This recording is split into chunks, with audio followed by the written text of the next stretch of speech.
ঘর আগুনে ছাই হয়ে গেছে, সব নেতা মন্ত্রী এসেছে, ফটো কাঁচিটা নিয়েছি, যদি ফুল বাড়াবাড়ি করে তবে ওই কাঁচিটায় জোড়া ফুল কাটবেন, আর যদি পদ্ম ফুল বাড়ে তবে পদ্ম ফুলকেও কাঁচিয়ে কাটবেন, আর হাতটা যদি বেশি লকর লকর করে তবে বাবু হাতটা করে। আগুনটা লেগেছিল এই ভাইয়ের ঘরে, আমাকে সকাল বেলায় ফোন করে যে এই ঘরে আগুন লাগে, তখন আমি ঘুম থেকে উঠে চা না খায়ে ব্রাশ করে সঙ্গে সঙ্গে উপর লেভেল মানে অর্থাৎ জেলা নেতৃত্ব থেকে অর্ডার এসেছে। কাদিকে অর্ডার দিয়েছে? এখানে যারা পঞ্চায়েতের মেম্বার, জেলা পরিষদের মেম্বার, প্রধান যারা বুথে আছে তাদেরকে বলেছে, শোনো এই দুদিন খালি মানুষদেরকে বুঝাও, যারা ভালো ভালো পড়ালেখা ছেলে আছে, যারা নেতা বনতে চায় তাদেরকে বলেছে, এ ভাই শুন, এইবারে তোরা এই ভোটটাই আমাদেরকে জিতাইন দে, তোদেরকে পঞ্চায়েতে এই জায়গাটা কিন্তু দাঁড় করাবো, তোকে বুথ সভাপতি করব, তোকে প্রধান বানাবো, তোকে অমুক বানাবো। এটা কাল থেকে শুরু হয়েছে ওরা, এই যে প্রতিশ্রুতি দিছে ওরা, ওইটা জানিয়ে দিবেন ভাওতাবাজি ওদের আর কোনো রাস্তা নাই। টিএমসি এবার 2026 বিধানসভায় জয়পুর থেকে কিন্তু 15 থেকে 16-20 হাজারের ভোটের বেশি আর পাচ্ছে না, 4 নম্বরে থাকছে। 3 নম্বরে থাকছে কংগ্রেস, এবং লড়াইটা হয়েছে আমার বিজেপির সাথে। বিজেপির সাথে লড়াই আমার, যে সব থেকে বড় শক্তিশালী দল ধরতে পারেন এখন। টিএমসি তো পুলিশের দ্বারা লুটিয়ে পাটিয়ে জিতে গেছে, জিততেছিল তো বিজেপি, পুলিশে জিতাই দিচ্ছে সব। এই যে জেলা পরিষদ দেখছেন এই সব তো পুলিশে জিতছে বিজেপি, আর কাউন্টার রেজাল্ট হয়ে যাচ্ছে, এ বাবা অমুক জিতে গেল, যে তৃণমূল জিতে গেল। তো যাই হোক, ওইটা আপনার সবাই বুঝেন। তো কাঁচিটা কেন নিয়েছি আমি শুনুন। কাঁচিটা হলো যে দেখুন, যখন কারো বদমাশি বাড়ে, যখন আগেকার সত্য যুগে তরাইল ছিল, গদা ছিল, তীরধনুক ছিল, সত্য যুগের কথা বলছি, রামচন্দ্রের যুগের কথা বলছি, সেই সময়কার যুগে।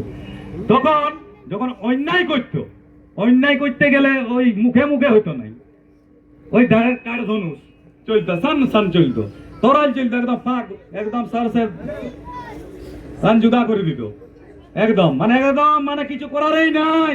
কিন্তু এইটা বটে কলিযুগ, এই কলিযুগে আমি কাটতে মারতে কিছু বলবো নাই ভাই, কাটা মারার গল্প নাই, এগুলা আমি কাউকে বলবো নাই যে আপনারা কাটুন, কাউকে মারুন, কাকে অভদ্র ভাষায় গাল দেন, একদম দিবেন নাই। এটা আমার নীতি বটে, তখন টাইগার জয়রাম মাহাতোর আদর্শে আমি চলছি। মারা কাটা, কাউকে অভদ্র ভাষায় গালি দেওয়া, এগুলা কিন্তু বলবেন না। প্রত্যেকের ধর্মকে সম্মান দিবেন, প্রত্যেকটা জাতিকে সম্মান দিবেন, বন্ধুত্বর মতন থাকুক। যারা বোনেরা আছেন তাদেরকে বোনের মতন সম্মান দিবেন। আপনারও বোন মানে আমারও বোন, ওয়ার দাদা মানে আমারও দাদা, আমার মা মানে আমার মা মানে ওনারও মা, ওনার মা মানে আমার মায়ের তুল্য বটে। এরকম প্রত্যেককে সম্মান দিতে হবে। আর যদি বাড়াবাড়ি করে ইয়ারা কাঁচি আর ফুল আর কাঁচিটা নিয়েছি, যদি ফুল বাড়াবাড়ি করে তবে ওই কাঁচিটায় জোড়া ফুল কাটবেন, আর যদি পদ্ম ফুল বাড়ে তবে পদ্ম ফুলকেও কাঁচিয়ে কাটবেন, আর হাতটা যদি বেশি লকর লকর করে তবে বাবু হাতটাকেও। তো যাই হোক, এইবার আপনাদের সুযোগ এসেছে, এতদিন পর একটা সুযোগ এসেছে যে তৃণমূলের বেইমানি আর চুরিবিদ্যা এবং আমাদের এইখানে যে বিজেপিরা আছে তারা যেভাবে দেবদেবীদিকে অপমান করেছে, সেই জবাবটা কিন্তু আপনাদেরকে আগামী 23 তারিখ কাঁচি চাপে 5 নম্বর বোতামে ভোট দিয়ে দিব্যজ্যোতিকে জয়যুক্ত করুন।